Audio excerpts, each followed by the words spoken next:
Hey guys, I am back talking about the trilogy that I mentioned in a previous video a while ago.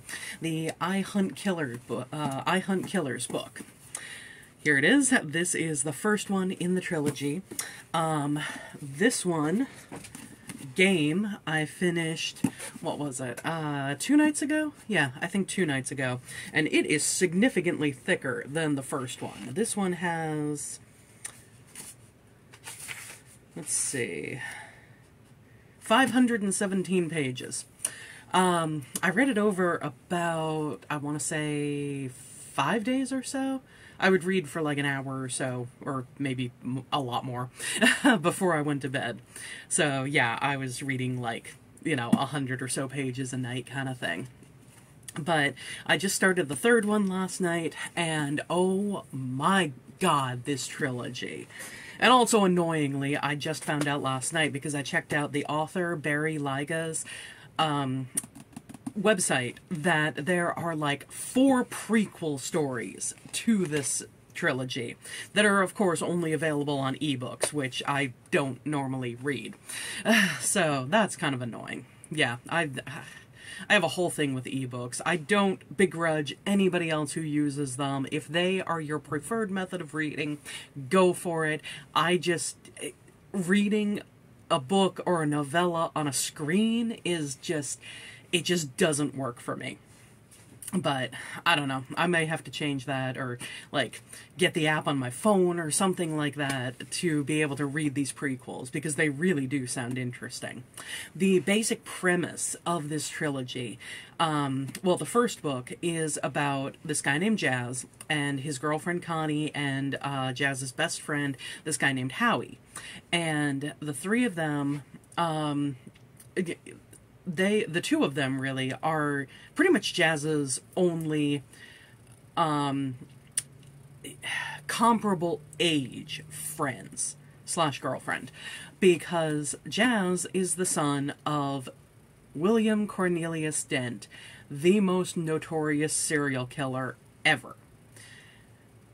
His father killed, I believe it is 123 victims in the world of these novels.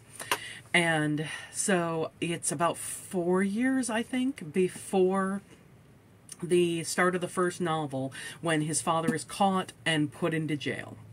And the first novel deals with the small town that Jazz is living in falling victim to a serial killer.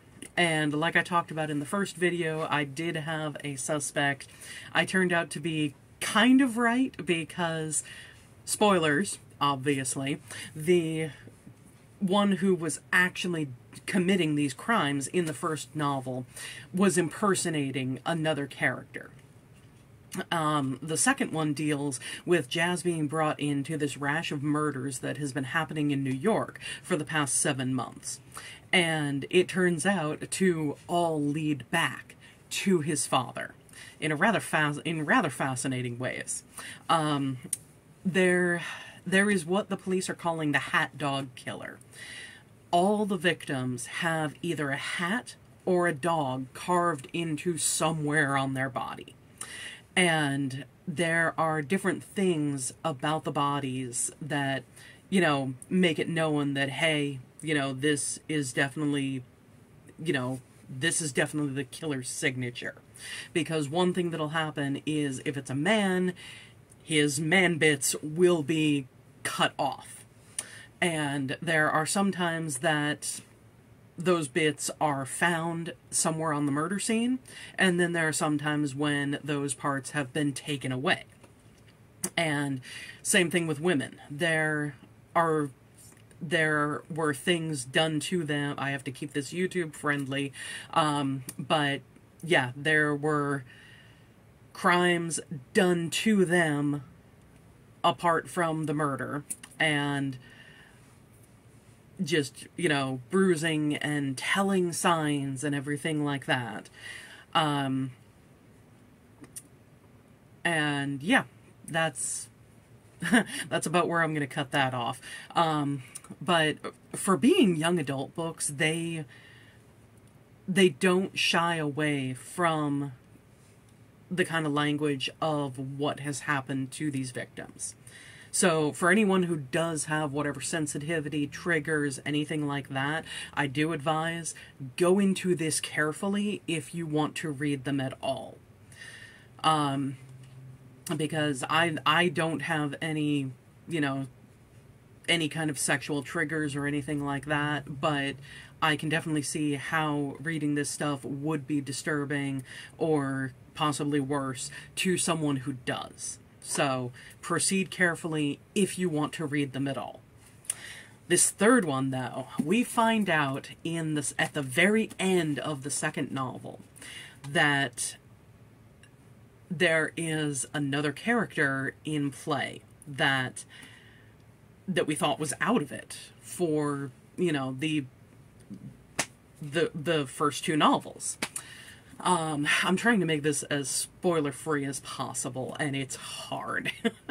Because I never know what I'm going to say that would give it away too much, or give that clue where if you do end up reading this thing, you're like, oh, okay, yeah, I get it, that's what they were talking about. You know, this person is definitely going to show up here. But, yeah, so there is one character in the third book who has made an appearance, and I just wonder what is going to happen to this character. There's another character, too, that it isn't a big surprise what their role in things is, although what their role is specifically has not been entirely uncovered. But it's interesting what we've found out so far. And, you know, it wasn't entirely a shock because it was something that was suspected in the second novel. So, you know, it's kind of like, okay, well, yeah, you know, we figured this out already when you read it in the third one. But at the same time, I'm excited to find out how it all unfolds and what their part is for this one. And what the heck the Crow King has to do with what's going on. Because one of the things that, I think it's in the second one, one of the things that Billy Dent, who that's how he's commonly referred to in the novels, Billy Dent instead of William Cornelius Dent. One of the things that Billy Dent told Jazz as he was growing up was this, what he calls a fable or mythology about the Crow King. And basically sucking all the color from robins who wanted to supplant him. And when that happened to the robins, they turned white and became doves, and that's why doves are a symbol for peace, because they know that they don't have the fighting ability to take over a crow. And I might be misremembering some of the things in there. I've read a lot since I read that part of the book, and I think it was towards the beginning of number 2 that bit was in there. But anyway, I find it kind of fascinating waiting to see what the connection to what is going on in the novel is to that story. So anyway, yeah, I am...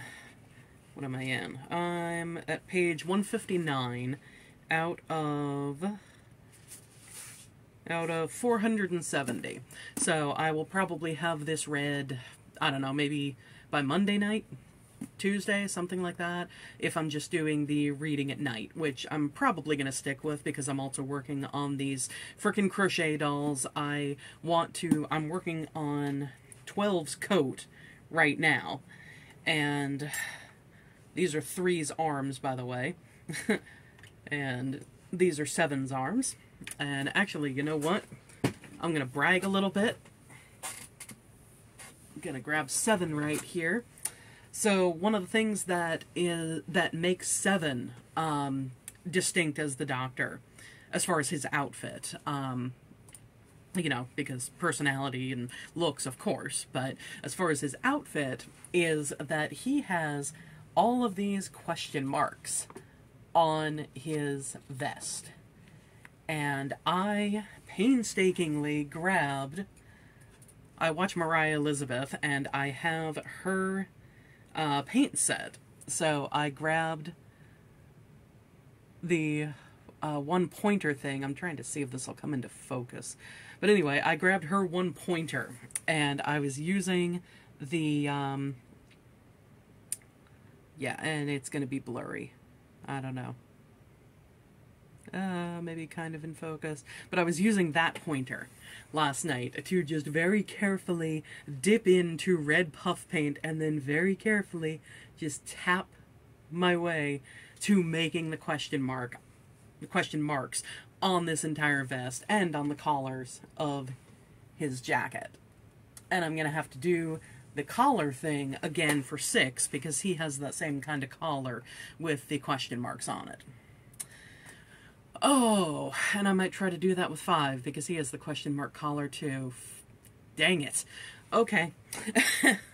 Yeah, there's so many frickin' details to these outfits, but I am happy with the progress. Anyway, though, if you want to read I Hunt Killers, you know, it's available on Amazon, Barnes & Noble. If you go to his website, which I'll link in the description box below, there are a whole bunch of independent websites that have his books for sale. So if you want to help out independent book websites, bookstores, instead of the whole big corporate conglomerate that is Amazon and stuff like that, check out the independent bookstores. Anyway, I will see you next time. I will get the next Ultron video out as soon as I can. I will work on it again as soon as I can. And I will see you next time, guys.